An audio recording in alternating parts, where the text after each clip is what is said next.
Welcome to the Monday stream. I hope everyone's having an awesome Monday. Welcome, everybody. I hope everyone had an awesome weekend. Derry Bennett, welcome. Footlong Heat, how's it going? Welcome. Did I get everything right? Hold on. Yes, I did.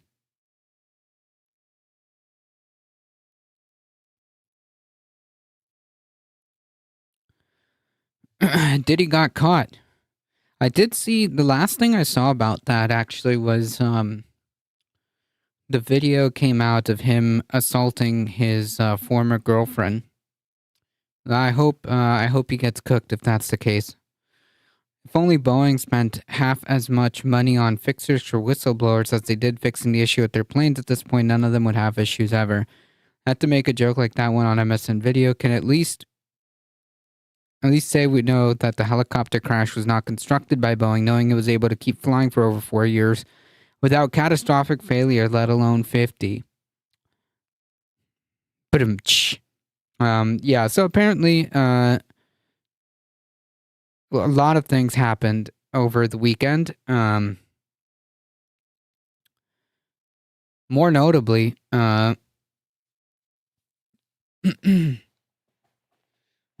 the president of Iran has been declared dead in an apparent helicopter crash. And what Footlong was referencing is that the police or investigators, whatever you want to call it, found that the whistleblower apparently died by suicide. The Boeing whistleblower, which I don't know. I don't know about that one. These rich dudes think that they're above the law and applies to both things. Yep.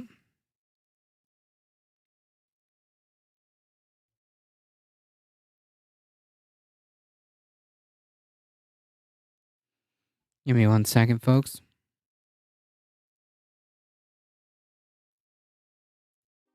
Next 3 to 4 that we know of. Really? I thought that was the second one.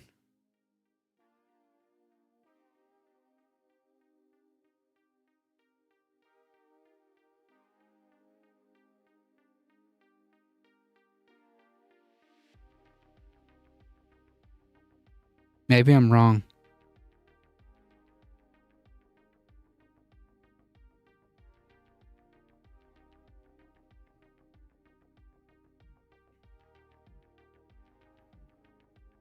Alright, folks, we gotta keep on trucking.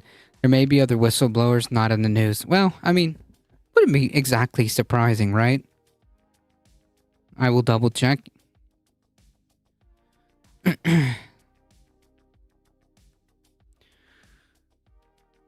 Wouldn't be surprising. Alright, folks, we gotta get started.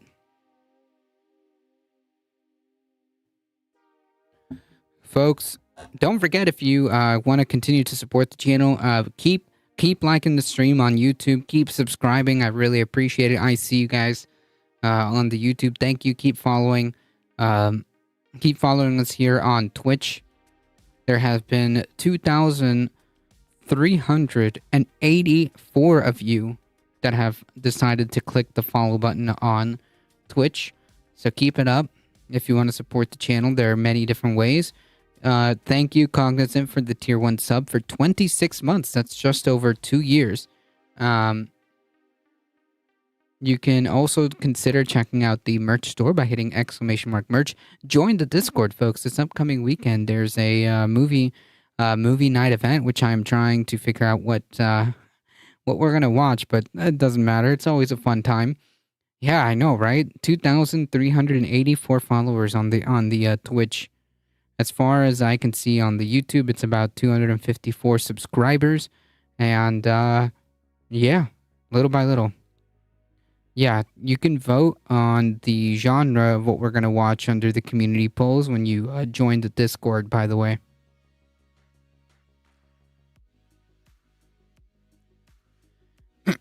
Alright, folks, let's get it. Let's get it started.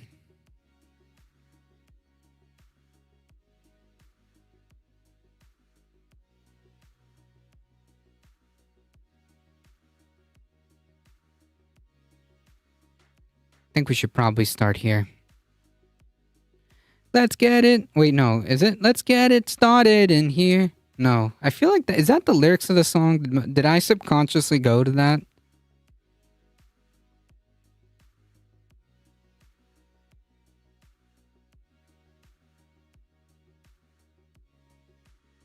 The competition between Boebert and Marjorie Taylor Greene. Oh, maybe. Maybe I subconsciously went to maybe I subconsciously went to that song, I suppose. The competition between Boebert and Marjorie Taylor Greene goes on. Now, I don't know what the sequencing was. This is at that same committee that we played earlier. This is after. So Lauren Boebert sees that Marjorie Taylor Greene is trying to appeal to Donald Trump, trying to get an invite to come up. She's peacocking. She went out there and said, like, I wonder if any Democrats are working for the judge's daughter or vice versa or something to that effect. And Boebert's like, well, wait a second. She's not going to get the pole position here. I was supportive of Kevin McCarthy and of Mike Johnson. I should be the one to go up there. Did Boebert get invited? She did, didn't she? She went. She went. Yeah, so now this is her way of rubbing it in Marjorie Taylor Greene's face. The problem is Lauren Boebert is not that bright, and it seems like maybe her staffers are also not that bright or have just abandoned her. Here she is. Oh, my mind went there. Oh, it's all good. Explaining what's going on. Reflects the true content of the interviews. Now, the American people, fortunate or unfortunate, have heard Joe Biden speak for over 3 years now. Really, if you include the campaign, about 4 years. And we have witnessed in real time a massive cognitive decline. President Trump, when he was in office, he underwent testing for his cognitive dissonance, for his ability to function. I'm sorry, wait a second. Wait. He went under. Woman, camera, person, TV. That's all that goes through my head, to be honest. Well, we know she's not that bright. You're testing for cognitive dissonance? Yeah. Could you just just define dissonance, cognitive dissonance up here? It is a very interesting test. I've never heard of such a test.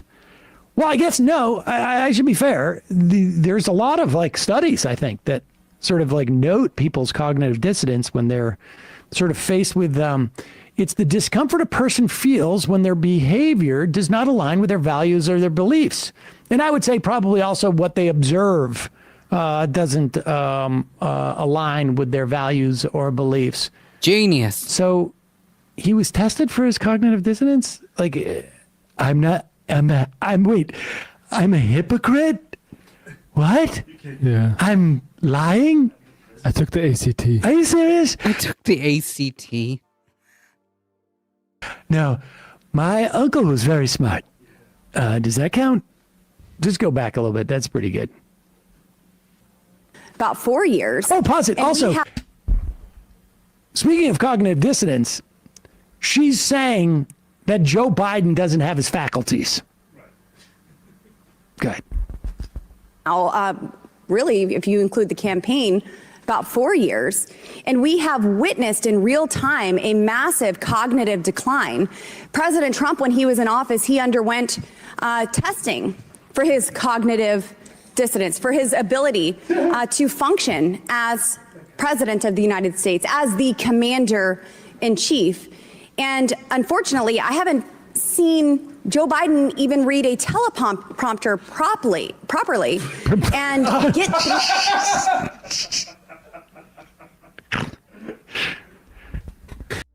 Whew. Man.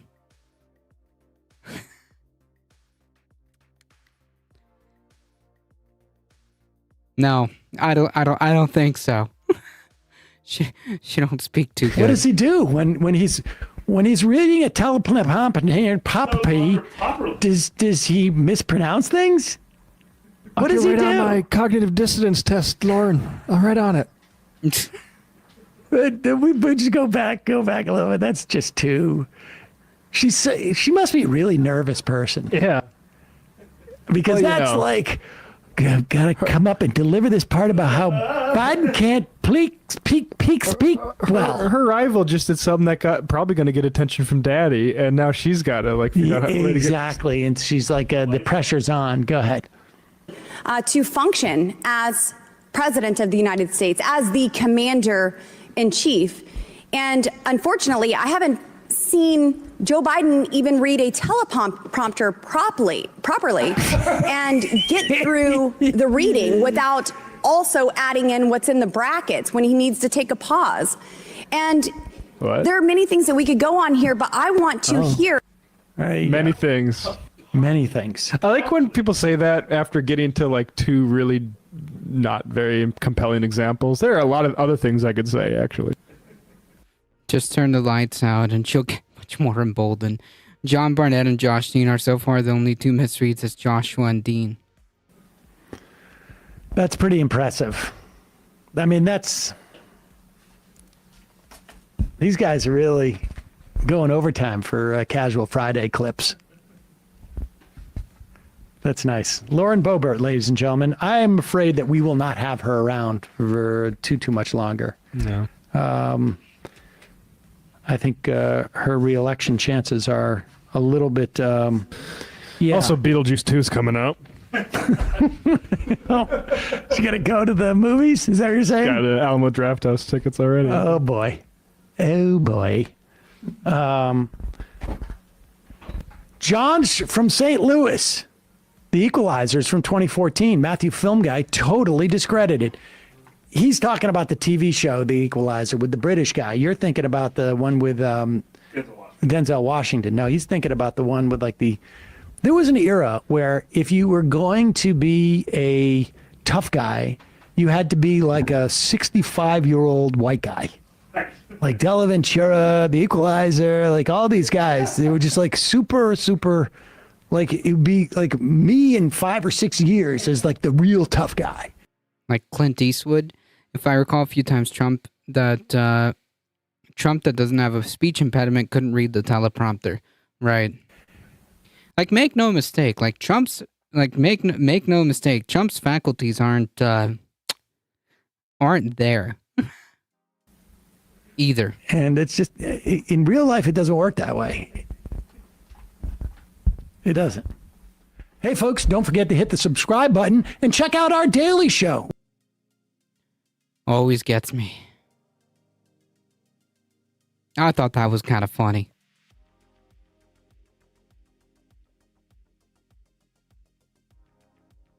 You know, with the whole thing that happened between Marjorie Taylor Greene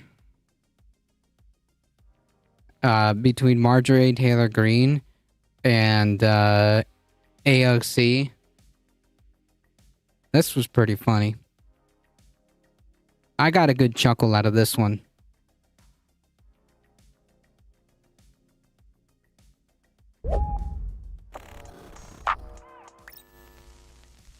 So this is from Fox News The Five. Scrabble dumbs itself down for the woke. That's right, folks. I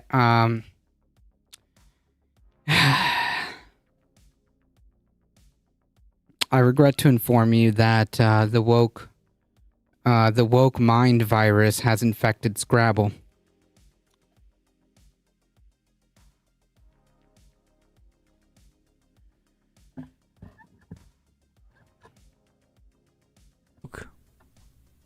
So this is like a 1-month-old clip. I never saw it, but I saved the link because I thought I want to watch this at some point. This is how you know your brain has rotted to the core when you're saving a random Fox News clip because they're talking about if Scrabble is woke or not.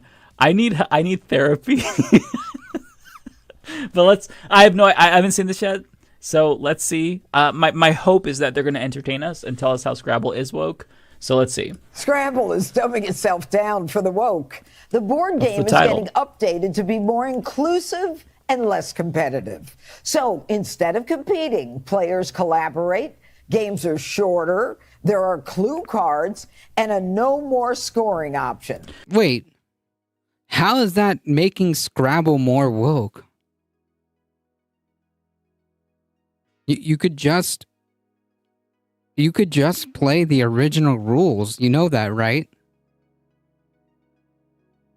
Okay, you are really reaching here. How exactly is this woke? Yeah, apparently, like I think it's the fact that like the first thing on the freaking thing is players collaborate. Oh man.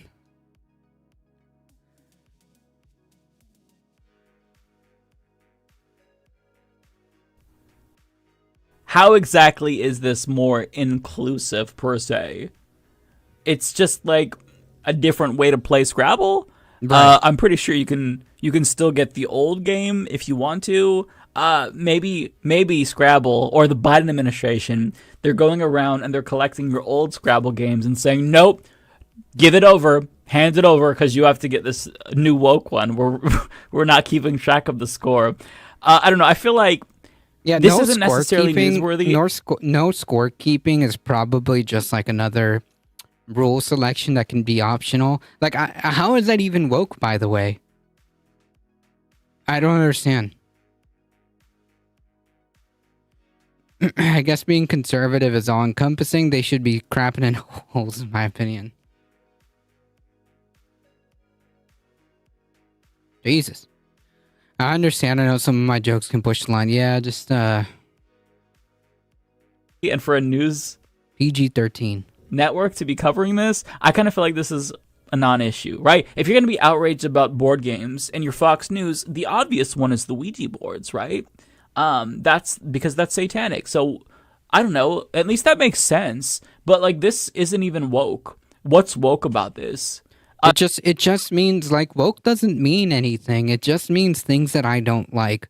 And something about like, I don't know, the new rules of Scrabble, if you want to play by them, it's just something that they don't like. That's it.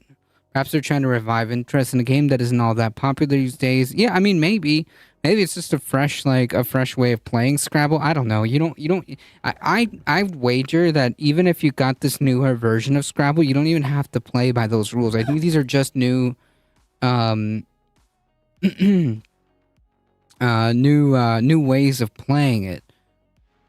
Like, if you really didn't want to, you don't have to play it like this. Are they printing rainbow tiles or some shit? Did they change, the people, like the stock images of people playing Scrabble on the box from white to black? Did they race swap them? What exactly is the actual contention here? Why are we complaining about this? Okay, so far this clip is delivering, but we're just 17 seconds in, so I hope they give us some more bangers. So no one's feelings gets hurt. Right now, it's only available in Europe. Okay, so It's not even available. What? Fox News actually aired this segment? And this version of the game is not even available in America?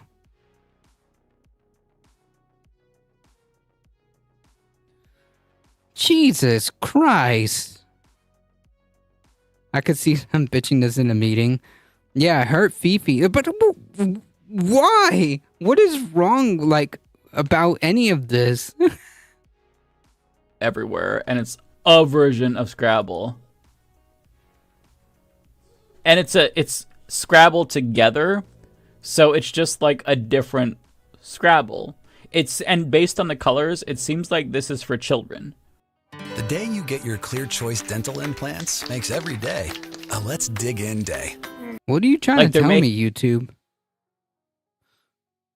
Well, if you hadn't heard AT, we're number one. Exactly. An easier version for kids. okay, so what I think is interesting about I can't believe that Fox News is actually making an entire segment about this, and here we are responding or reacting to the response to this segment. It does seem more child friendly. Yeah, like that's fine. I don't understand. Like, What is woke about? Can somebody explain to me what is woke about this? About this, Jessica, is that they've removed certain words. Uh-oh. Scrabble for snowflakes. They are Yeah, being child-friendly is woke. Promoting the idea of working together and not everything being a freaking competition is woke. Got it. reaching so fucking hard. Holy shit. Ban racist LGBTQ slurs from the tournaments, but there are also new words that Oh, shoot. Ah, okay. I see what it is. So it's woke is apparently you can't say slurs. Yeah. That's apparently the issue here. I see. We're getting to the meat and potatoes of it, huh? We're getting to the meat and potatoes of it. So the issue is that you can't do slurs in tournaments anymore. Unfreaking believable. that are Wasn't that already banned and you couldn't say that? I mean, listen, if you're playing Scrabble with me and I have the ability to, I'm gonna use naughty words. I'm gonna spell out bussy. I'm gonna spell out asshole, dick, balls. That's just what I'm gonna do, and that might be against the rules, but play how you want to play, right? What she's saying here is a non-issue. Like, this is nothing. that the woke generation would be very comfortable with. So is this more Not being allowed to say slurs? What does that have to do with, like, quote, woke I assume she means, like, the younger generation? I don't understand. about wokeism, this new Scrabble, or is it about ADHD and the fact that they What does this have to do with ADHD? But how will I score at least 8 points? hey, they need friends and they need hints and they can't spell? Okay, listen. She knows this is dumb as fuck. She knows what she's doing. She's like, really? She sees the stuff they gotta talk about. She's like, you want me to talk about Scrabble being woke? Really? This is fucking stupid. Okay, I'll try my best, but no promises. She knows this is stupid. They're scraping the bottom of the barrel to try to find something that's woke, but that's a dead horse. Nobody cares anymore. Woke's out. DEI is in. That's what you should be talking about, although that's kind of dead now because conservatives overused it and let everyone know that when they say DEI, they really just mean racial slurs. So, they're a bit late with this, even though this clip is a month old, but you can just see it on Judge Jeanine Pirro's face. This is stupid, and she knows it. Well, first, in favor Well, I of suppose who else, but Fox is gonna make this content for us to laugh at. You know what I mean? So I guess they have their role to fill, huh? They got to give us content, right?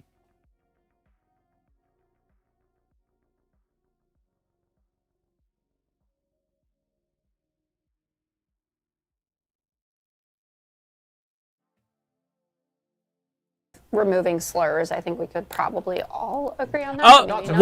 woke! Oh no! Oh no! Triple word score. Ox is worth at least 18. I've never played Scrabble, by the way. I've never played a single game of Scrabble. I have it. I have it in my shelf. It's still in its wrapped up in its wrapped up case. It's never been opened. And the Simulacra welcome. If not Fox, I'm sure News Nation or someone will step up.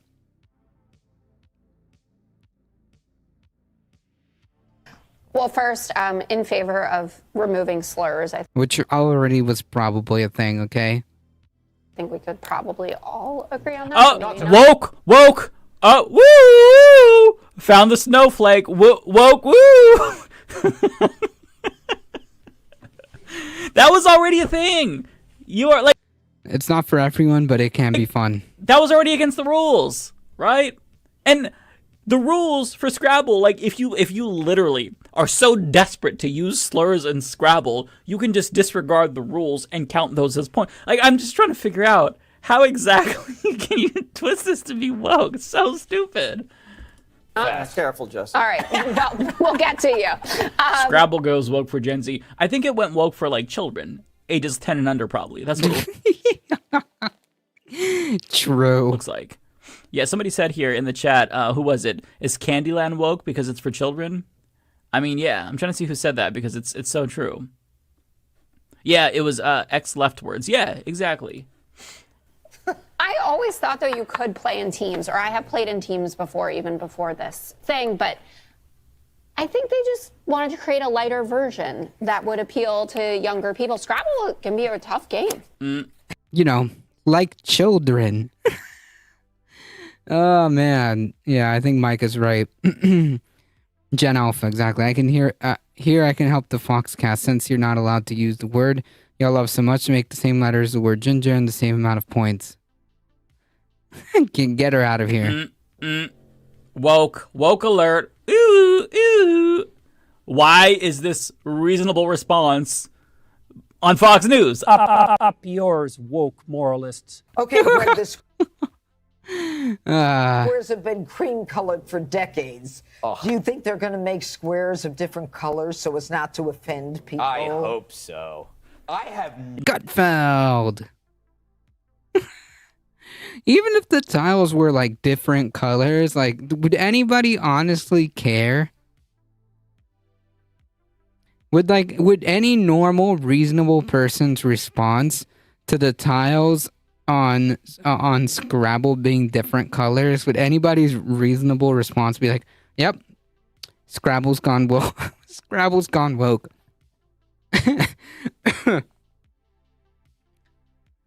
Snowflakes worry about stuff like this. Yep.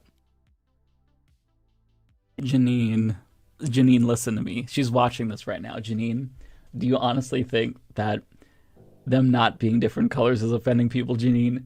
Do you honestly think that, Janine? Come on. never. Yeah, Tim Bob says, is the woke in the room with us right now, right? Played Scrabble in my You'd life. be so good at it. Never played He's it. never So played I'm Scrabble? not sure how to handle this. This feels like a really solid Fox topic. I feel You like know what happens in Europe? We haven't, you know what I mean? But I've never played it, so I don't know. Maybe this is a gateway drug. No, I'm not buying it. a gateway drug to what? Wokeism? Very much a solid Fox News topic. I think he's played it, but he's like, I don't know what the fuck to say about this story. This is stupid. I'm just gonna say I didn't play it. It's the easiest, way out for him. But I love how he's like, yeah, this seems like a Fox story. Shouldn't that get you to be a little bit more introspective about the shit that you talk about? Maybe you're covering some dumb shit if that's a typical Fox story, right? I think he is. I think Gutfeld is being sarcastic about this. I don't know. So you get hooked on the real game. But playing a game without scoring, even if you suck at something, is so anti-human. It's like scoring. That's not true at all. I don't know where he got that idea, but that's not true. This is the Fox News, obligatory uphold capitalism, because make sure that the people watching are constantly being pumped with capitalist propaganda, and this is just part of it, right? Everything is competition. Everything is a competition, even though human beings are cooperative, social,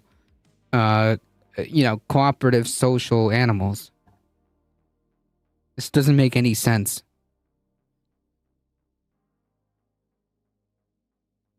Also, you're playing a freaking board game, dude.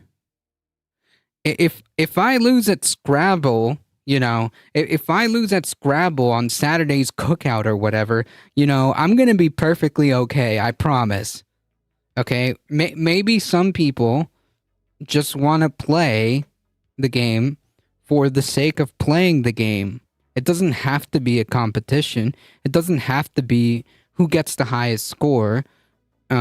It doesn't have to be one-on-one. You could cooperate and have 2-on-2s. Like, I don't understand. This makes no sense. Scoring is part of your DNA. It's You know? not. It's not. No, you need to keep track. I'm the world's worst tennis player, but I hate volleying. But great at pickleball. I would love. That's true. I mean, worst case scenario, you can just keep score, right? Hey, I spelled more words or some shit. Make it up. It's a fucking board game. I mean, you can do that, right?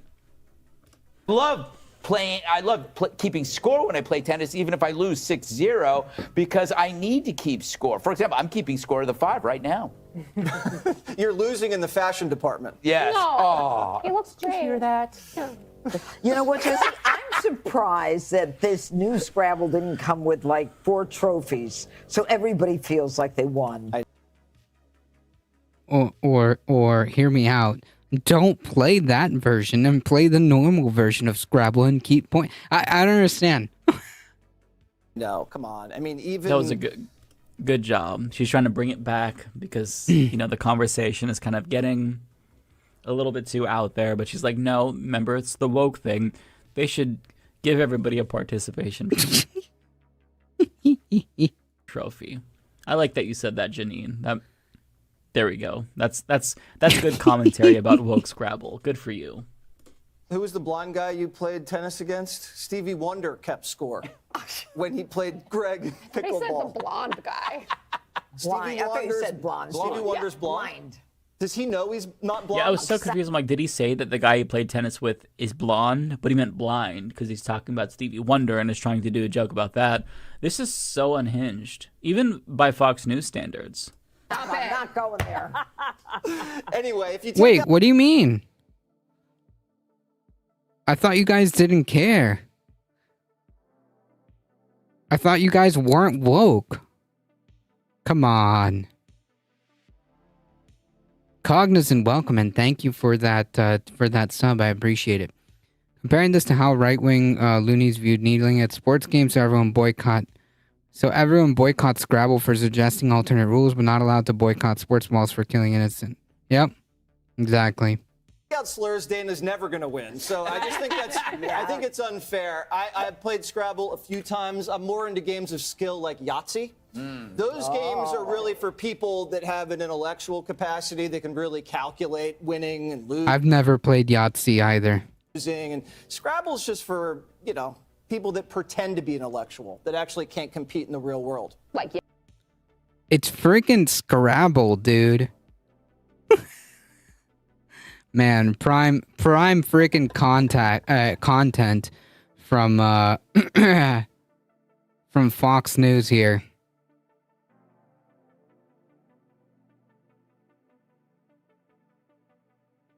Yahtzee. You should name. I can't tell if he's like, I think he is being half serious about Yahtzee, but it's about dice. It's kind of like luck of the draw. Right. One is luck and math, and the other is luck and spelling. I mean, there's strategy involved with Yahtzee, of course, but to me, all I hear is I'm not good at spelling. That's what I hear from him. I think it sounds like cope. Some of the new words are bestie, zomboid, Bitcoin, and sheeple. Wait. What? You know, bestie? Zomboy? Jesse Waters is a douche, 100%. 100%. This guy's a piece of shit. Yahtzee, rolling dice, and now poker works. Full luck and unintelligent knowing how to spell and place letters to maximize points. Zomboid, Zomboid, and sheeple. Do you know what sheeple is? Yeah. What, Listeners people of with NPR. sheep? The people, No, the people who's watching you right now. Exactly. And furthermore, come on, like, you know what a sheeple is. You people call like the liberals sheeple all the freaking time. Waters may be the worst person at Fox. Yeah. Just gonna say that I think that NPR is playing this new version. Yeah. Oh, owned. Take that, NPR.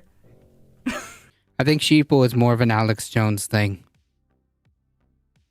True. Makes sense. Bruh! NPR destroyed.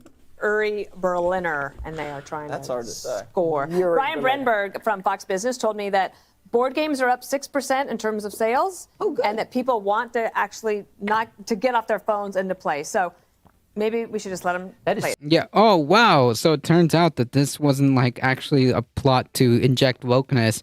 It was just a plot to make more money because, you know, it's a company. Wow.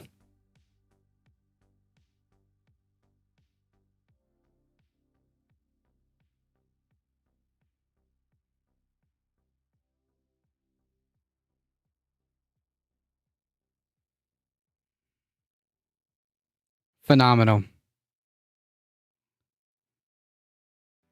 And he told me to quit my job. I'm not a real journalist. So, Brian.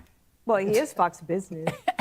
But you know, that's nice. That means people are talking together and there's a commonality. It's great when you show up at an I think Airbnb it's and a they have all the wonderful thing. games. Wait. They're so unamused by this fucking story, and they are all shocked that this is something that the producers wanted them to talk about because none of them find this compelling at all. Oh, well, there's new words. Bitcoin and sheeple. Those just sound like things that people say. New things that have been added because they're words that people use. You know, maybe if the new words that Scrabble... it turns out vocabulary evolves. Shocking. Added and promoted were like Zaddy and, you know, I don't know, fucking Stragit. Then you could say, okay, they've gone woke. They're really trying to push something here. But this is just a version of Scrabble for children. That's it. You can argue that Scrabble is already like fine for kids. I played Scrabble as a kid. But, you know, it's just an easier one. It's a different version. It's called Scrabble for everybody. You play in teams. This is much ado about nothing. They really are yearning for the time when, like, they can talk about everything being woke. But I think that ship has sailed, unfortunately. But, you know, they're trying to bring it back. And honestly, God bless them for it. Because there is a part of me that, as much as I complained when we were really, like, in the middle of anti-woke hysteria, it was funny to see them talk about how M&M's went woke because Tucker Carlson couldn't jerk off to the green M&M anymore. Like, there's something about that I do find funny. But I mean, you know, you've got to know when to close the book on something, and I think that it's over for the woke shit. They played that song too much, and now nobody wants to hear it. So there you have it. Apparently, Scrabble dumbed itself down and went woke.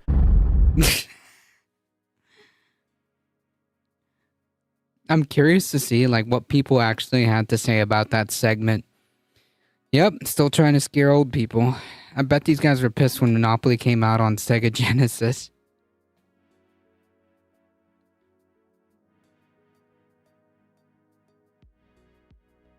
All right. We got one more funny clip. Funny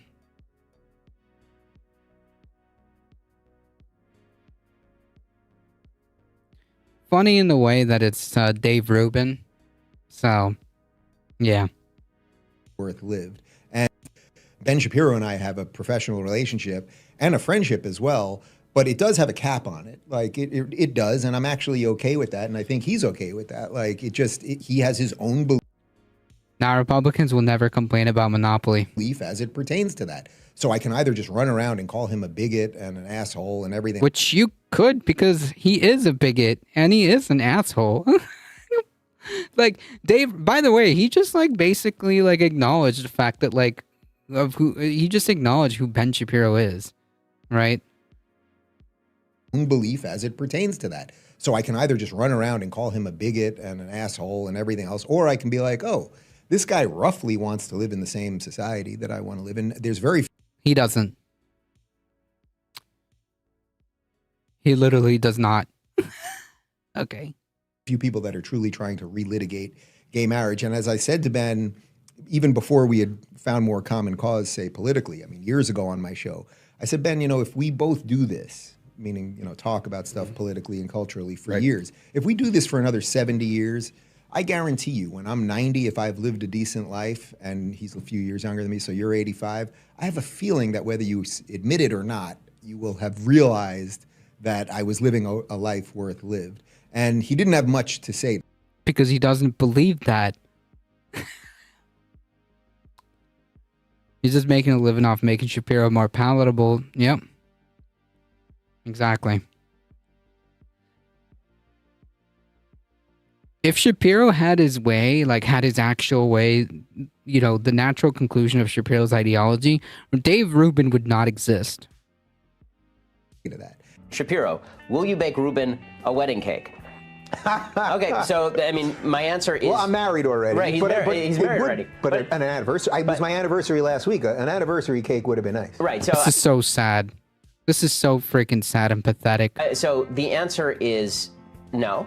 And the reason I won't is because as a religious Jew, I do not participate in activities that I believe are sinful. If we were having an anniversary party, would you come? If I was inviting all the crew that we all know, and we were just an anniversary party, we're just having a party, and I'll even throw in some kosher food for you to make sure you don't have to bring your own. You know, honestly, I'd have to think about it. I'd have to think about it in the same way. So that's interesting to me, because that's a different thing. Make a bold prediction. Sure. 30 years from now, we're going to be sitting here doing this, hopefully in a bigger garage. Maybe. In Texas, probably, and yeah. You may well have moved me F you and your cake and your husband. Okay, God bless. On the abortion issue, and I think I may have moved you on coming to an anniversary party. What do you think about that? I think it would be unlikely that you'd move me.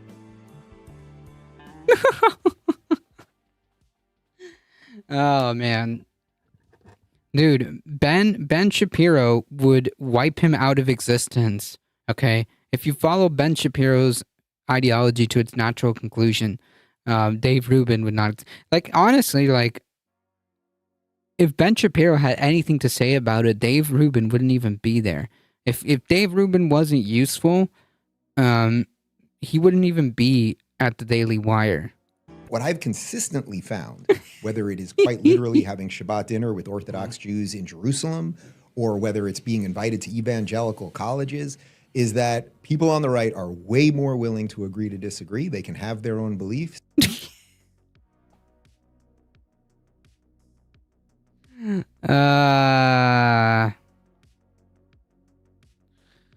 Yeah, like Candace Owens. How cute. Yeah, Candace Owens went way too far on the Nazi stuff. That was her issue. How cute they think Texas will be habitable in 30 years. Rave Dubin, everybody.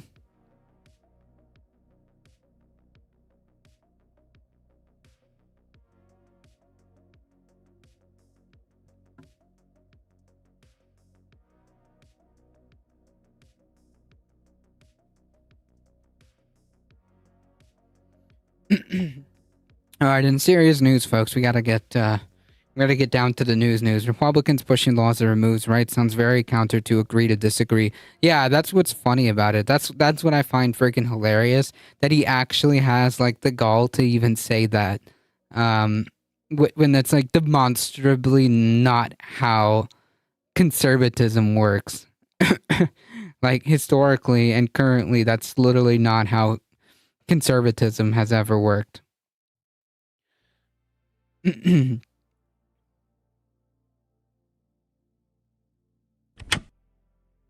the basis of evidence collected and examined by my office. Like, I want to hear the people, I want to hear, like, the people who are saying that, like, oh, you know, the Israeli government isn't doing anything wrong or anything like that. Like, I want to hear what they've got to say at this point when, like, the international court is trying to get approval for arrest warrants at this point. You can disagree so long as they're in charge, but not really. That Israeli Prime Minister Benjamin Netanyahu and Minister of Defense Yoav Gallant bear criminal responsibility The International Criminal Court have now applied for arrest warrants as it relates to both October 7th and the reaction from the Israeli government post October 7th. So in this video, I'm going to break down this announcement with a few clips from the announcement, as well as an expert opinion on how this may actually apply, practically speaking, the actual impact of this. But yeah. First here, to be clear on what this announcement... That's a good question. Like, even if there was an approval, even if there was an approval for the arrest of Netanyahu, what would that actually mean? Because, like, would it be the same as, like, issuing the arrest warrant for Putin? Because, like, you know, I suppose it, like, restricts the places where Netanyahu can go. It is, and what it isn't. This is an application for an arrest warrant. It is not an issuing of an arrest warrant. So prosecutor seeks arrest of Israeli and Hamas leaders. So again, applied for arrest warrants. There's going to be a process that will take place now. ICC judges will now decide whether they believe the evidence is sufficient to issue arrest warrants, something which could take weeks or months. Let's get to the first part of the announcement here, where the ICC is discussing their application for an arrest warrant as it pertains to leaders within Gaza. On the basis of evidence collected and examined and analysed by my office, I have reasonable grounds to believe that 3 senior leaders of Hamas, Yahya Sinwar, Mohammed Daif, and Ismail Haniyeh, bear criminal responsibility.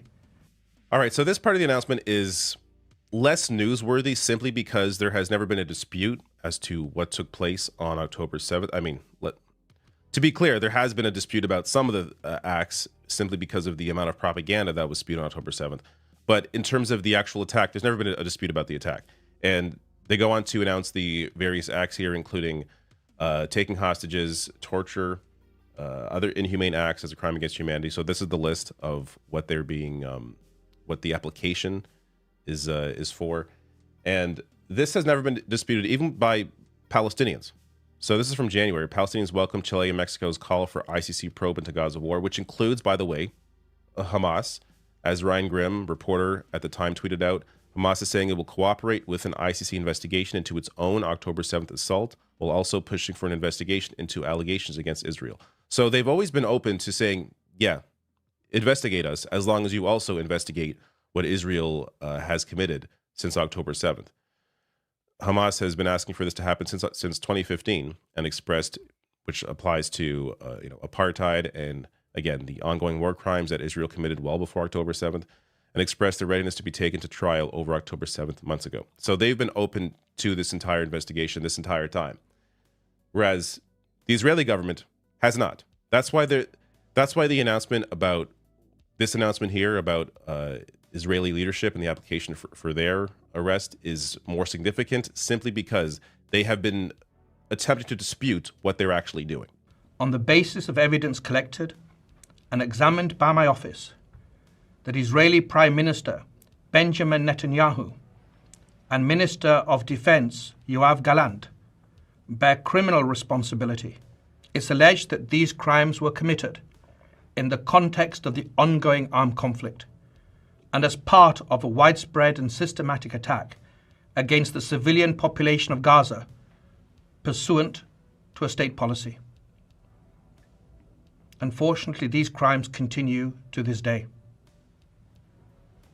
My office submits that these individuals, through a common plan, have systematically deprived the civilian population of Gaza of objects indispensable to human survival.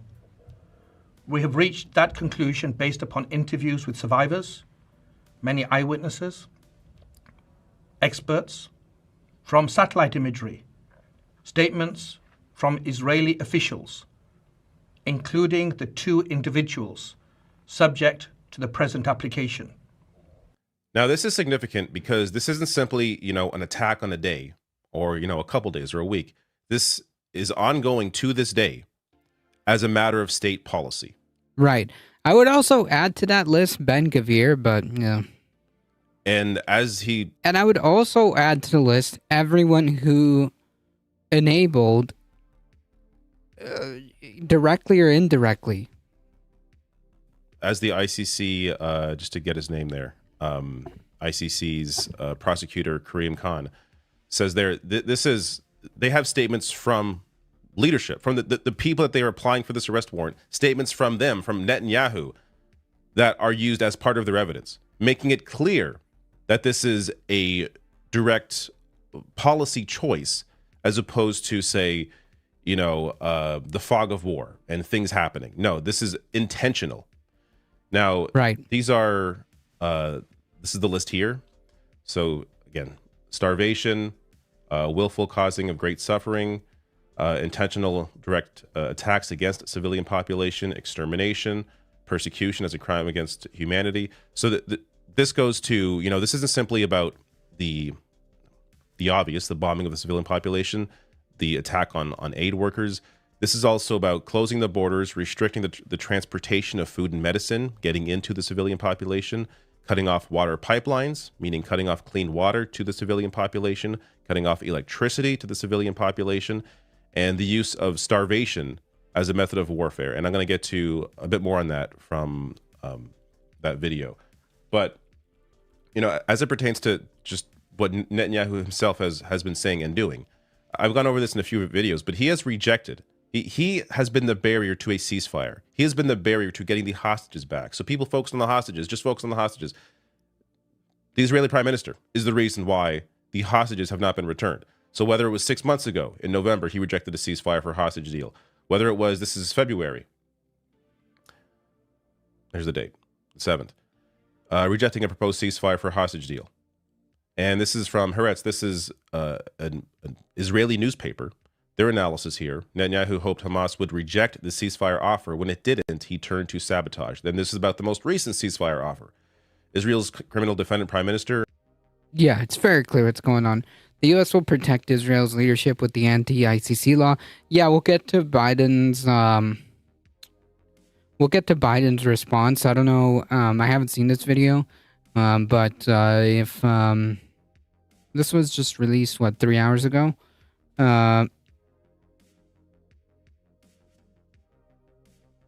And when was this released?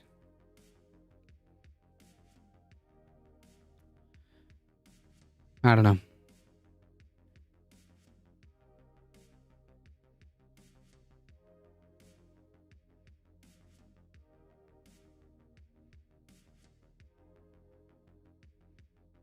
Yeah, I don't know. I don't think he does. More focused on saving his incompetent far-right government than saving the hostages who have spent 7 months trapped in Gaza, is doing everything he can to torpedo Israel's last and best chance at bringing the hostages home. So it's been very clear from Netanyahu's own actions that this has been intentional. Now, this gets to, again, the focus here on starvation. The tragic effect of the use of starvation as a method of warfare against Gaza's civilian population is acute, it's visible, and it's widely known. And it's confirmed by multiple witnesses and victims, including local and foreign medical doctors. That starvation has caused and continues to cause deaths, malnutrition, dehydration. Yeah, intentional, like using starvation, using food as a weapon, it is a war crime. And profound suffering among the population. Famine is already present in some areas of Gaza, and it is imminent in others. My office charges Netanyahu and Gallant as co-perpetrators and as superiors in the commission of these alleged crimes. Israel, like all states, has the right to defend its population. It has every right to ensure the return of hostages that have been criminally and callously taken. Those rights, however, do not absolve Israel of its obligations to comply with international humanitarian law. Nothing on earth can justify willfully depriving human beings, including women and children, babies, the old and the young, of the basic necessities required for life. So this goes to the famine that has now been intentionally put upon the Palestinian population in Gaza by the Israeli government. Now, I'm going to get to a clip from an interview that CNN did shortly following this announcement that gets to the thought process in being willing to issue this application for an arrest warrant against the Israeli government. But I think it's also important to note here that this application against leadership of Hamas as well is important, because it's not only important for the acts that were committed on October 7th, it's also important in helping to really give context and I would say add teeth to what they are claiming against the Israeli government as well, because it showcases this isn't just the ICC going after the Israeli government, which would be understandable, but they are looking at the entire situation, looking at all of the crimes committed, regardless of who is committing them, and then applying for this arrest warrant based on those actions, again, regardless of who the people perpetrating them or the leadership of those individuals are. This gets to this response here to CNN. We have to look at the evidence. And the way I very simply try to do things is look at the evidence, look at the conduct, look at the victims, and airbrush out the nationality. And if a crime's been committed, we should move forward. Nobody is above the law. No people by dint of birth or passport, religion, nationality, or the colour of their skin have a get-out-of-jail-free card, have a free pass to say, well, the law doesn't apply to us. And that has been the exact attitude that the Israeli government has been moving forward with, that, Hamas committed these acts against us. They can't do that. But we can commit that and even more against them. And somehow that's justified because we are committing self-defense, even though the acts that you are committing as the Israeli government far exceed what were committed on October 7th. Now, I got just an opinion here from an expert on Twitter going to what this could mean practically speaking. I first want to show, this is the news. So I was on my phone this morning when I heard the news, and this is how I saw it, just to give you an idea. Dude doesn't look that U.S. cops military and leadership then. Fried chicken does still taste, fried chicken does taste good, even cold. That vid was posted about 5 hours ago. Gotcha. Of what my feed is like. So, War Monitor, International Criminal Court asked for arrest warrant against Israeli PM Netanyahu for war crimes. Following that tweet, again, this is just a random feed. This is the IDF here. A video of one of the soldiers riding a children's toy.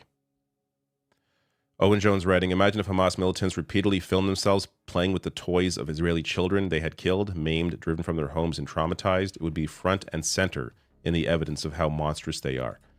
There are countless videos like this one showcasing just the complete lack of humanity that is at the center of this ongoing bombardment and destruction of the civilian population in Gaza. Now, Heidi Matthews, law professor here, did a great breakdown, a tweet thread. I'll link to it below the video under sources on YouTube. But I want to share just a few tweets here in what this could mean practically speaking. The timing of the International Criminal Court prosecutor's application just days after the International Court of Justice heard South Africa's request for additional provisional measures is significant. We will now see these two institutions working in parallel. So a few months ago, I covered the International Court of Justice and their claims of there likely being a genocide being committed in Gaza. This is significant in the context of an ongoing conflict, occupation, and genocide. This move at the ICC will put ambient pressure on the ICJ to issue some sort of ceasefire order. It will also influence the factual matrix being considered in the ICJ's occupation advisory opinion. There is a big debate about the role of the international criminal charges within the context of ongoing hostilities. It's unclear whether such moves will work to exacerbate conflict or contribute to quicker peace. Netanyahu may well defiantly reject the ICC by intensifying the offensive, but this would be very risky indeed and would only further isolate Israel within the international community. The major political impact of ICC action is to isolate Israel by removing credibility from its claims that it is following international law and acting in self-defense.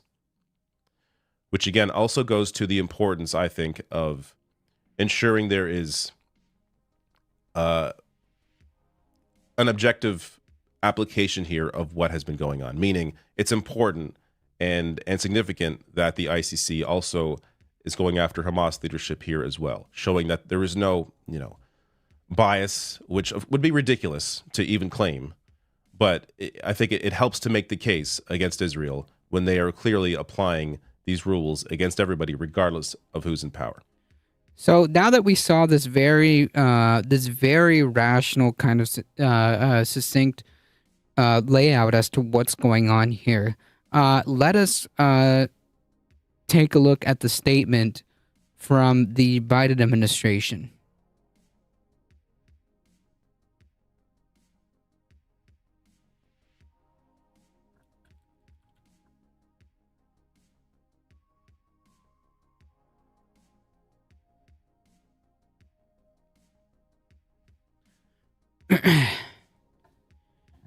Quote, the ICC prosecutor's application for arrest warrants against Israeli leadership is outrageous. Is outrageous, says the Biden administration.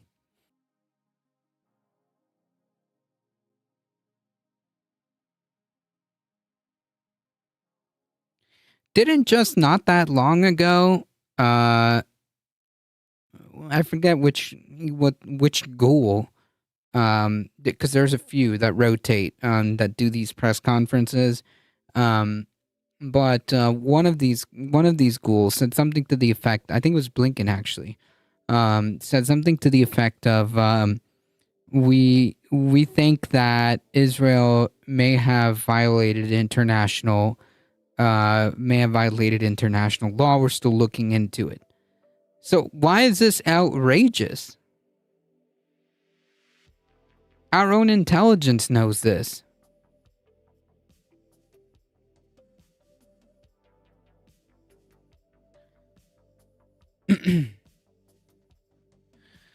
Quote, and let me be clear, whatever this prosecutor might imply, there's no equivalence, none between Israel and Hamas.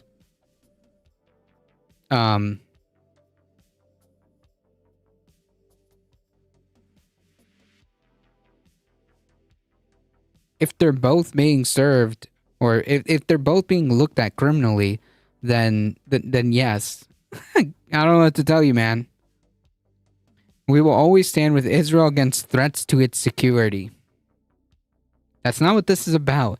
Like, it doesn't matter how many times these people say, oh, we're always going to stand with Israel, and Israel has a right to defend itself, and Israel needs to do whatever it needs to do to guard against threats to its security. It doesn't matter how many times they try to push that nonsense. It's not working. It's not working because, like, what part of a preservation of security involves bombing children?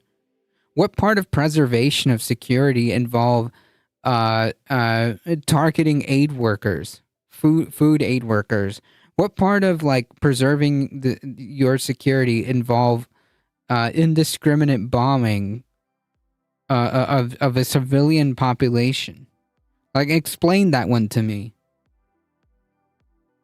It sounds like they hired a speechwriter from the Likud party. Seriously. Seriously.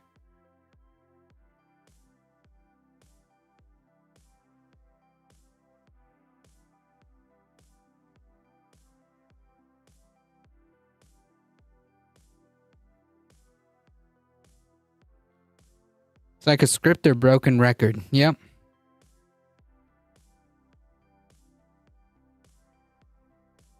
Someone really needs to tell Biden this is about as much shooting oneself in the foot as Noam's Pennant story. Well, I think the Biden administration knows. I just think they don't care. Well, so it's very clear that the Biden administration is not making any efforts to change this. the Biden administration is not going to course correct. It doesn't seem like it. They're not showing any inkling of course correcting. Milan Jarakis, welcome.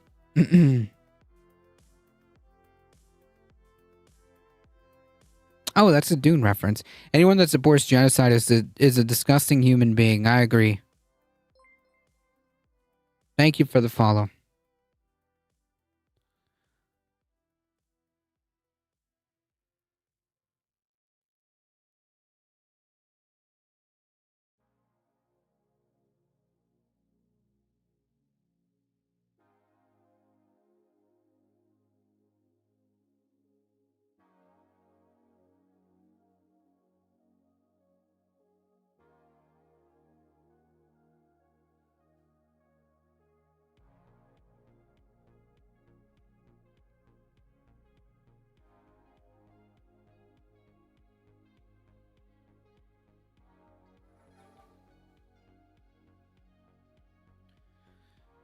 Rudy Giuliani has served indictment papers at his own birthday party after mocking Arizona AG. That's right.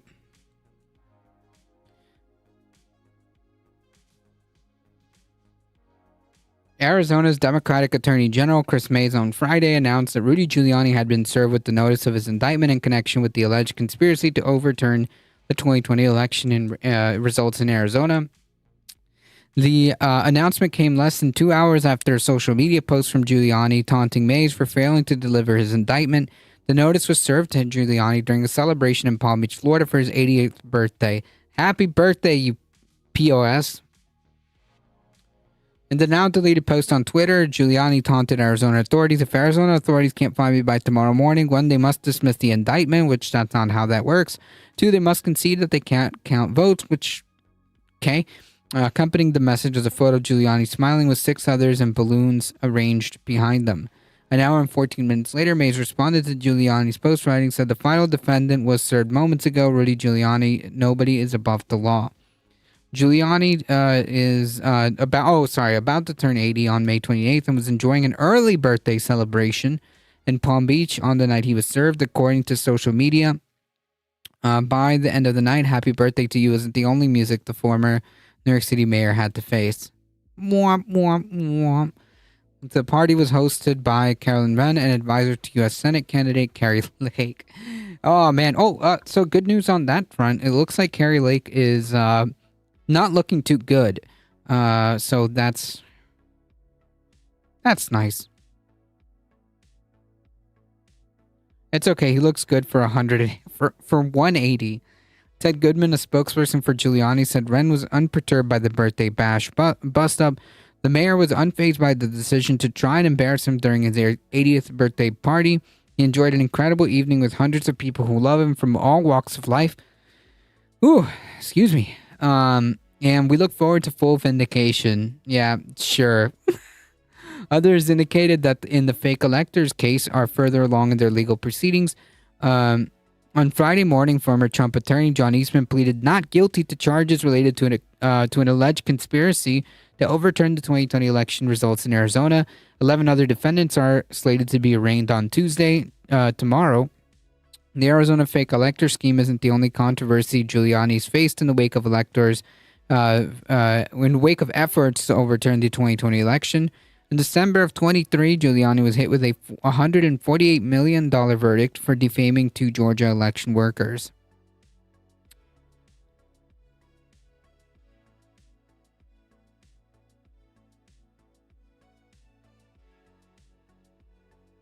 We'll be following this story closely, that's for sure.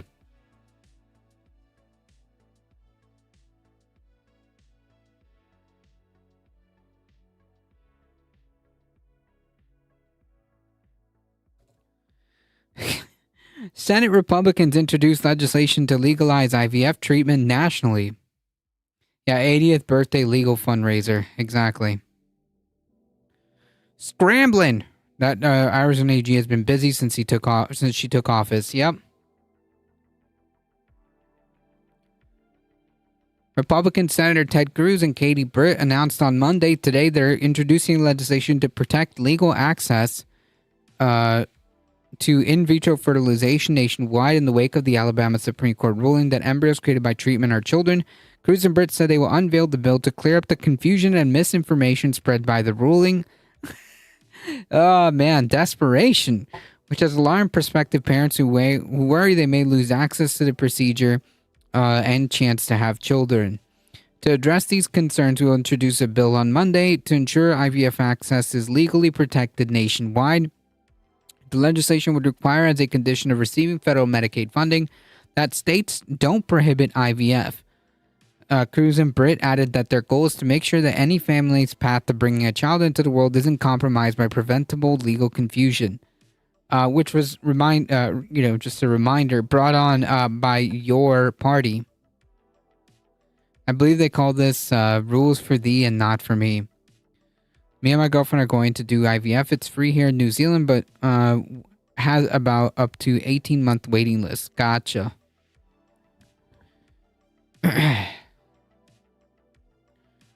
Well, here we have Republicans scrambling because on one hand, the Alabama Supreme Court said that they're apparently legally considered children, and now the Republicans are scrambling to clarify, which is kind of like interesting because that basically kind of breaks down this whole idea, right? Like, so Republicans actually don't believe that these embryos or zygotes or whatever are actually humans. Like that is incredibly fluid. Like they'll immediately be like, okay, well, we got to fix this. So yeah.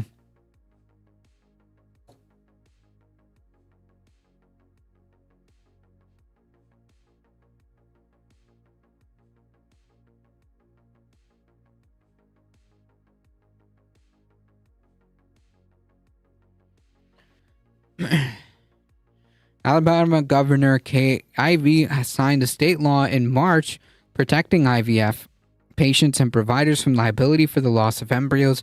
But Cruz and Britt say federal legislation will clear up lingering uncertainty. Quote, our bill doesn't impede states from setting up health and safety standards to govern IVF, nor does it compel any individual or organization to provide IVF against its wishes or beliefs. It simply ensures that access to IVF is fully protected by federal law, as there's currently no such federal law in place. Like, I love how they understand this concept for IVF, but don't want to apply the same logic to abortion. But anyways, I thought Republicans like more kids. Well, a certain well, no, they don't actually care about kids. That's right. They want women to be pregnant, but after the fact, like actually giving support to the children, like actually diverting resources to make sure the kids have everything that they need. No, they don't care about that. It's bootstraps from the moment of birth, but no. Which technically for them includes legal abortion because for each IVF procedure, many embryos are not implanted. Exactly. Or they won't count a fetus as a human in a lawsuit, right, when it's convenient. So it's almost like they actually don't genuinely believe that that a zygote or whatever is a human being. And if that's true, then they actually don't believe that life starts at conception. They actually don't believe that. Yeah, little baby bootstraps, exactly.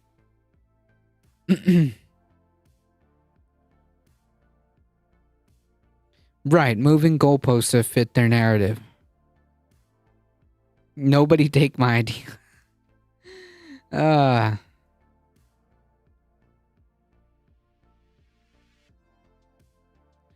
Cruz and Britt defended IVF treatments as profoundly pro-family and pointed that 2% of births in the United States result from the process. Democrats led by Senators Tammy Duckworth and Amy Klobuchar, Tammy Baldwin, and Patty Murray have their own legislation to protect access to IVF, but Republican Cindy Hyde-Smith has blocked efforts to pass it by unanimous consent on the Senate floor.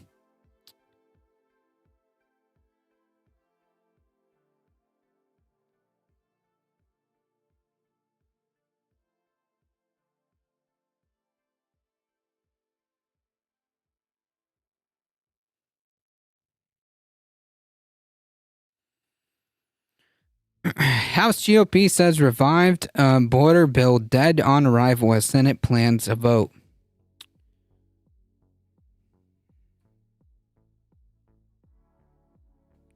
Baby bootstraps law. It is Republicans pushing to remove child protection in labor laws. That's true. House Republican leadership said Monday today that a Senate effort to revive a once failed border security measure is dead on arrival in the lower chamber, but the legislation may not make it out of the Senate. Hey! Here I thought we had an intense border issue.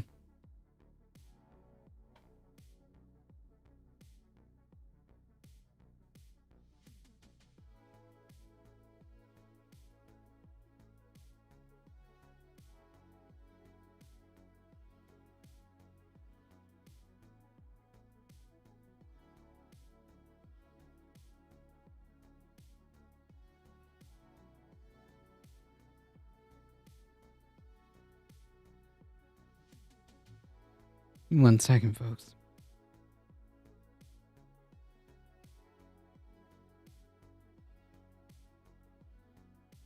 There we are. Senate Majority Leader Chuck Schumer said on Sunday in a letter to colleagues that the chamber this week would again take up the border legislation negotiated by a bipartisan group of senators earlier this year. The bill, which came as part of a broader foreign aid package, was quickly rejected by Republicans after former President Trump expressed his opposition. Quote, on cue, many of our Republican colleagues abruptly reversed course on their prior support, announcing their newfound opposition to the bipartisan proposal, Schumer said in the letter. By contrast, Democrats' commitment to act has never waned. That is why the Senate is prepared to take up the Bipartisan Border Act as a standalone measure this coming week. Right, so that's not going to happen because Daddy Trump has said no. Also, why the F are Democrats insisting on this nonsense? I don't understand. The legislation, which would mark the first comprehensive border security policy overhaul in decades and give the president far-reaching power to clamp down on unlawful border crossings. Like, this is so absurd. You know that there is a chance that Trump could land in the White House.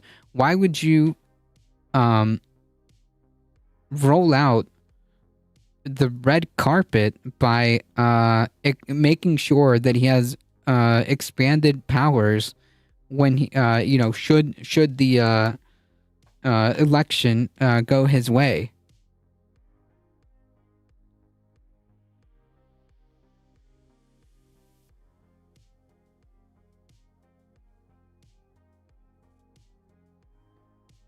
You should be preparing for the possibility that Trump could win. Because it is a very real possibility.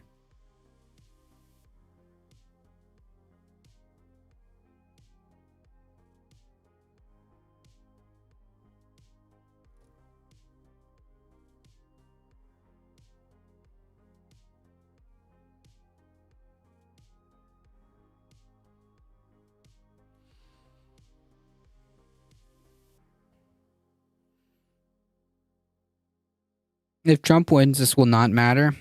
What do you mean? Because his first act would be to become dictator, and then Congress will not matter.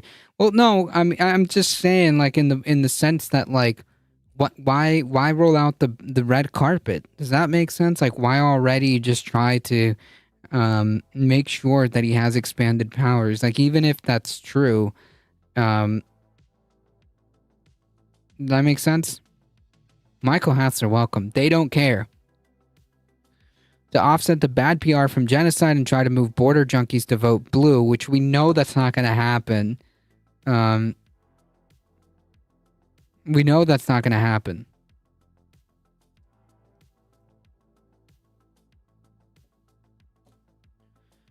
Schumer praised the negotiators in his letter on Sunday for achieving the unthinkable bipartisan agreement on comprehensive border security package.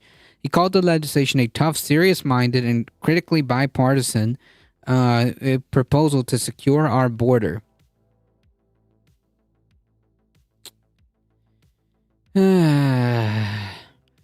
Senate Dems have emphasized their efforts to address border security in recent weeks, bringing attention to the stalled border legislation at recent news conferences and putting the blame on congressional Republicans for the lack of progress on the issue.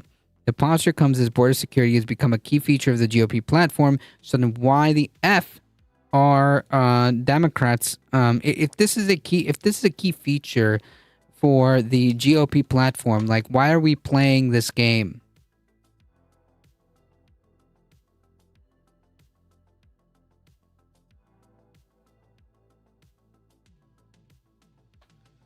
We know it won't happen, but the DNC has a whole different worldview. I get the feeling that the Democrats are doing things they accused Trump of wanting. I mean, they just handed the exact thing, an exact piece of legislation that Trump would absolutely be in favor of. The only reason it didn't pass is because, like, thankfully, the fascists are too freaking stupid. And trip over each other, and Daddy Trump said, "No, I don't want you to pass this law, even though it'd be something that's perfectly up my alley, because I want to be able to do it." That's literally what's happening. Plus 3% of power, where 100% power is dictated at 3% from the bill, will mean nothing. Gotcha. And heading towards November election, as Republicans have skewered the Biden administration and Democrats over the handling of the southern border. And Democrats playing along. According to the new CBS poll that surveyed voters in some battleground states in 2024, immigration is playing a central role for voters. In Arizona, which was surveyed in CBS, the majority say President Biden has been too easy on migrants. Yeah. That's true. You gotta bring down the hammer on the brown people. Whereas Trump's policies were described as putting the interests of the current U.S. citizen ahead of the interests of recent immigrants, many Arizonans say the same isn't true for Biden's policies. White House Press Secretary Karine Jean-Pierre defended the president's record in a statement on Monday that expressed support for the Senate border bill, saying Mr. Biden, since his first day in office, has been calling on Congress to fix our broken immigration system. Yeah, that's not what you were saying years ago, dude. What you meant by fixing our broken immigration system is to have actual policy that would give a path to citizenship to the people who are already here, increase the amount of resources to handle asylum cases. Like, that's fixing the broken immigration system. Remember, 2019 Biden had a completely different tune towards immigration. That's why earlier this year, his administration reached a bipartisan agreement on the toughest and fairest set of reforms in decades, adding that the White House strongly supports the legislation and encouraging all senators to put all partisan politics aside and vote to secure the border. In the State of the Union earlier, Biden called on House Republicans to move forward with the bill, saying, "Send me the border bill now." And a group of House Democrats earlier this month called on Biden to take executive action on the border, pointing to the torpedoing of the border bill by Republicans. The legislation is expected to fall short in the Democratic-controlled Senate, with some defections expected among Democrats. In addition to the continued GOP opposition, it almost certainly won't have the necessary support for passage. You know what? Good. Good. Schumer acknowledged that he expected some Democrats to vote against the legislation along with some Republicans, but he encouraged the serious-minded Republicans to return to the table. Quote, "At the end of the day, the American people deserve political leaders who will work towards bipartisan solutions, and that is what we are prepared to do in the U.S. Senate this coming week." No, man. The American people, the working class, want freaking healthcare, dude. Work towards bipartisan solution. Work towards that. Jesus Christ. Though it remains unlikely that should the border bill advance out of the Senate, House leadership made it clear in a statement that it has no legs in the GOP-controlled lower chamber. Should it reach the House, it would be dead on arrival, said Mike Johnson, Majority Leader Steve Scalise, and Whip Tom Emmer, and GOP Chairwoman Elise Stefanik. For more than 3 years now, congressional Dems have stood by while the Biden administration has opened our border. Like, this is nonsense. To criminal drug cartels, terrorists, and untold millions of illegal immigrants. Millions, folks. Millions. Jesus Christ. Now, Leader Schumer is trying to give his vulnerable members cover by bringing a vote on a bill which has already failed once in the Senate because it would actually codify many of the disastrous Biden open border policies that created the crisis in the first place.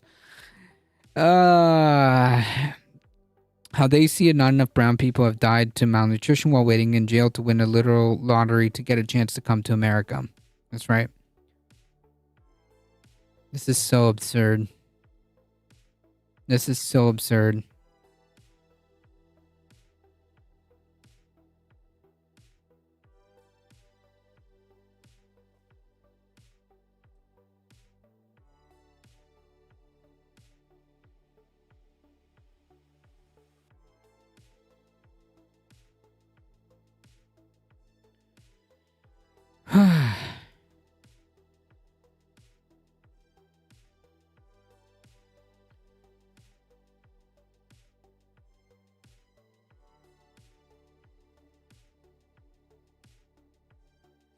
Both parties support starving bound people in Gaza. Well, that's true.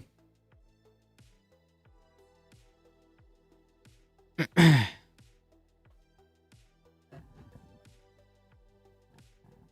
suppose we'll end on this one. Supreme Court won't hear Maryland school district gender identity case. So good.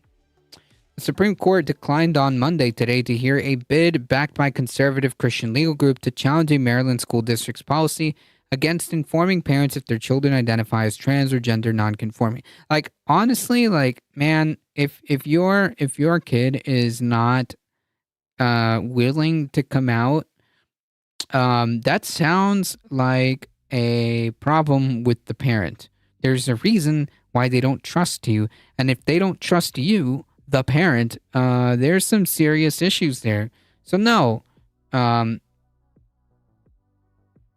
I don't agree that the schools should be forced to out transgender kids. The justice turned away an appeal by 3 parents with children attending public schools in Washington, suburb of Montgomery County, of a lower court's ruling, holding that they lacked the necessary legal standing to challenge the policy. The plaintiffs are represented by the Virginia-based National Legal Foundation. The issue of transgender rights have become a flashpoint in the U.S. culture war. As part of this, conservative litigants and parents groups have filed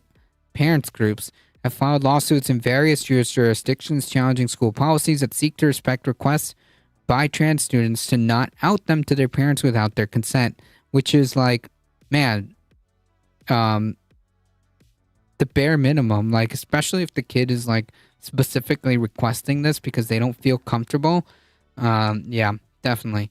The policy at issue, adopted by the Montgomery County Board of Education for 2020 to 2021, school year, permitted schools to develop gender support plans for students to ensure that they feel comfortable expressing their gender identity. The policy directs school personnel to help transgender and gender nonconforming students to create a plan that addresses their preferred pronouns, names, and bathrooms, and bars staff from informing parents of those plans without a student's consent. The plaintiffs, one mother and 2 fathers, sued in 2020, arguing that the district's policy violated their due process rights under the U.S. Constitution's 14th Amendment to direct the care of their children. The U.S. District Judge Paul Grimm tossed the case in 2022, and a three-judge panel of the Richmond, Virginia Fourth U.S. Circuit of Appeals upheld that dismissal on a 2-1 vote, finding that while their parents raised compelling arguments, they lack standing to actually pursue the claims. Judge Marvin Quattlebaum, citing for the Fourth Circuit majority, opens Oh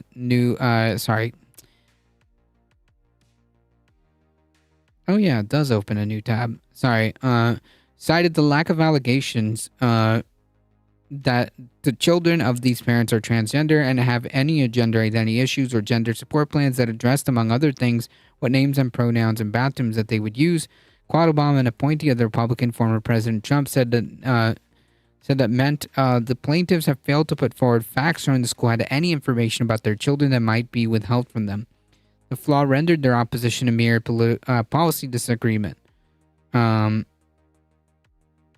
policy disagreements should be addressed to elected policymakers at the ballot box, not unelected judges in the courthouses.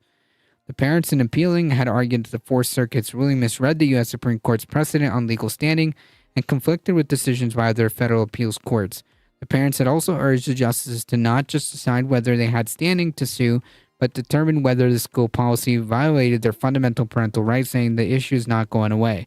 Quote, moreover, the case presents an issue on the merits that is roiling parents and school districts from Maine to California. Yeah, you know what? True.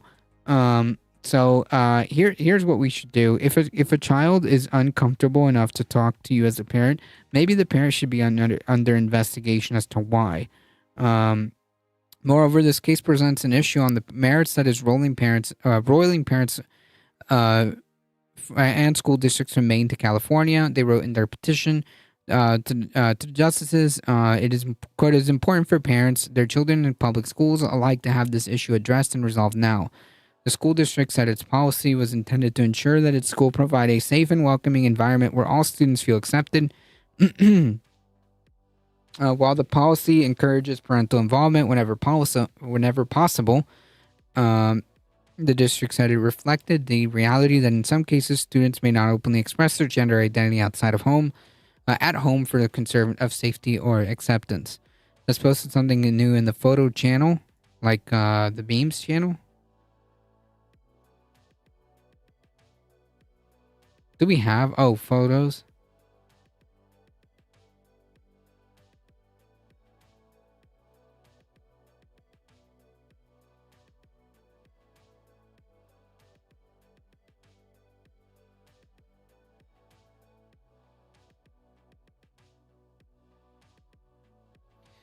Proof that the U.S. is not serious about southern border security. 2 existing high-volume border crossings, 1 crossing nearing completion, and they literally built a staging area on the U.S. side called Mexican Town, and also no fencing along the river. Wait, is this Canada?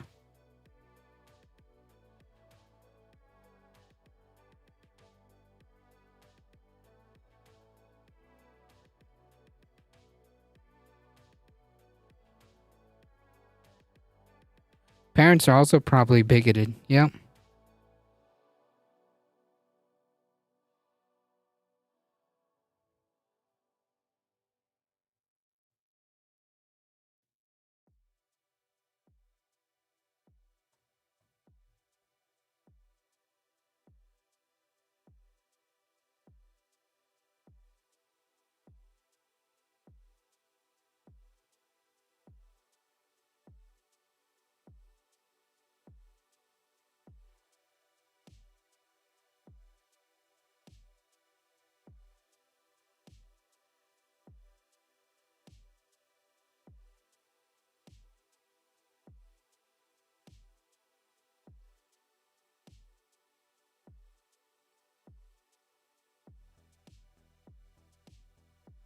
The only place where the U.S. is north of Canada.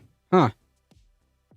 Parents are more likely to abusive in the cases where they say they must know from a school what the kid prefers. Right, like...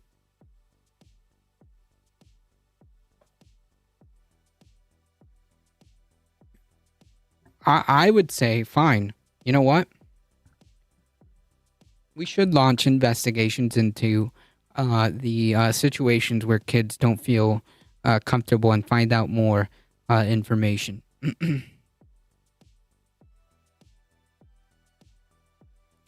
If your kid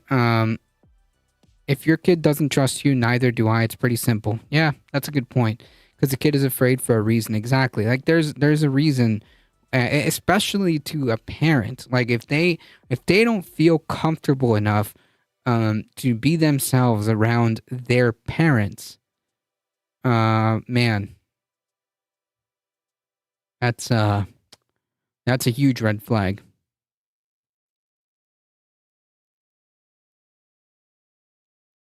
That is a huge red flag.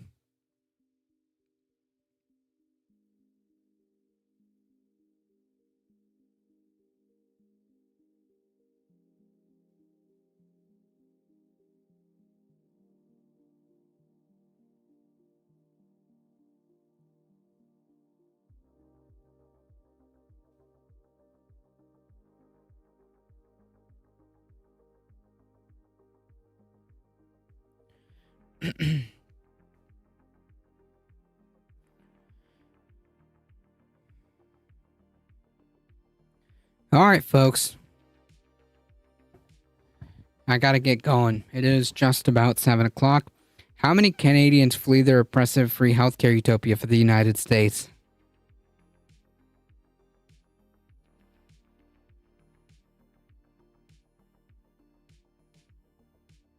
That's funny. I gotta get going, folks. Folks, if you enjoy the content, don't forget to hit the follow button. It really does help us out. Consider subscribing. Keep liking the stream on the YouTube. Follow us here on Twitch. Join the Discord, folks. Okay, join the Discord. We're doing a movie event this upcoming weekend. My family moved to the US. I'm sorry. I'm sorry to hear that. Join the Discord, folks. Okay, we do movie nights every last Saturday of the month, and this one would be it, folks. This one would be it. So if you want to join, you can. If you are on the Discord, consider voting on the genre of the type of movie that we're going to watch. Again, thank you for all the support. Thank you, Cognizant, for the subscriptions. There are many different ways you can support the channel. Thank you all. Consider checking out the merch store by hitting !merch. I appreciate it. Thank you, Michael Hasser. Thank you, Heat, for modding the chat. I appreciate all of you hanging out. As always, folks, we'll be back tomorrow about 5 p.m. Eastern Time. Thank you, guys. As always, please stay safe. Please take care of each other. I love you all, and I hope to see you guys in the next one tomorrow, 5 p.m. Eastern Time. See ya.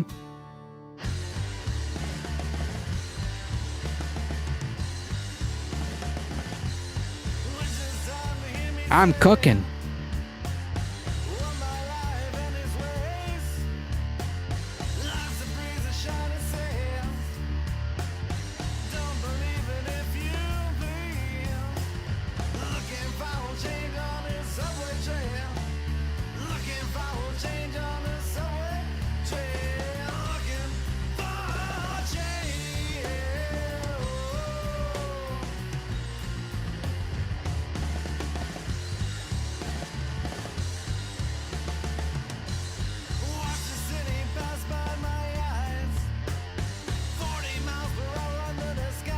I responded more, but was eating barbecue ribs. It's a pain to get the barbecue off every time. Yeah, I suppose it's a give or take, right? Alright, folks, we're heading out in 5, 4, 3, 2, 1. Bye-bye.